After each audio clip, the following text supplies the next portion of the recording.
Okay, here is a quick voiceover tutorial of my beach on a canvas. I just took some dark blue and green blue with some white acrylic paint, and on a mop brush I just went back and forth on my canvas from the corner. Look how I'm doing wavy strokes to mimic waves. And I went about halfway down the canvas. Then I cleaned my brush and I got some white and tan sand-colored acrylic paint and went back and forth the same way the rest of the way down to the other corner. Then I took some white paint and a smaller brush and just filled in the gap between the water and the sand to kind of mimic the froth that comes up on the beach. So you can see the blue shining through where I blended it in. Then I took some Mod Podge, which is just fancy glue, and I poured it onto where the sand color was after it dried, and took a not so nice brush because the glue can mess up your really good brushes, but I smoothed that around.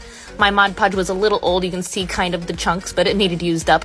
And don't forget to get around your edges if you have a wraparound canvas, like that. Then I took a container of sand. You can get this from Michael's or any craft store. And I just spread it around on the glue with my hand, making sure I covered all the parts I wanted to have a sand texture. And then just lift it up slightly to tap off the excess. You can then tap your edges in the little pile of sand that goes on the edge. Then I took a palette knife with some just gloss heavy gel. Now this is a gel that dries clear, but it gives you a texture. See how it looks white on the waves there? Now you could tint it a white to stay that color, but I think having it dried clear looks sometimes a little bit more natural. And don't forget the froth along the edge. And see, look, it dried clear, so I'm taking a brush and dry brushing it on over top of the texture just to make it look a little bit more realistic. Then I took a fine sea sponge, actually, with a little bit of white paint, and you just bounce it like a bunny along the edge, and that gives you a really fun frothy texture. Just like that, I went all the way along the edge, bouncing it.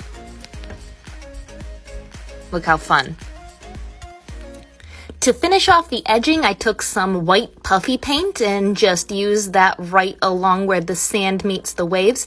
I think that made it look a little bit more finished, so I went all the way around the edge. And then to top it off, you can't forget seashells. Look at all these fun ones I have.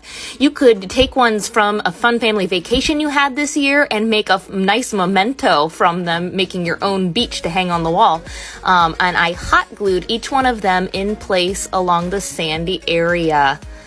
So yeah, they all stuck with the hot glue. And there you go. There is a beach on a canvas. Let me know if you try it out. I'd love to see how they turn out. I have mine hanging in my studio, at least until winter hits.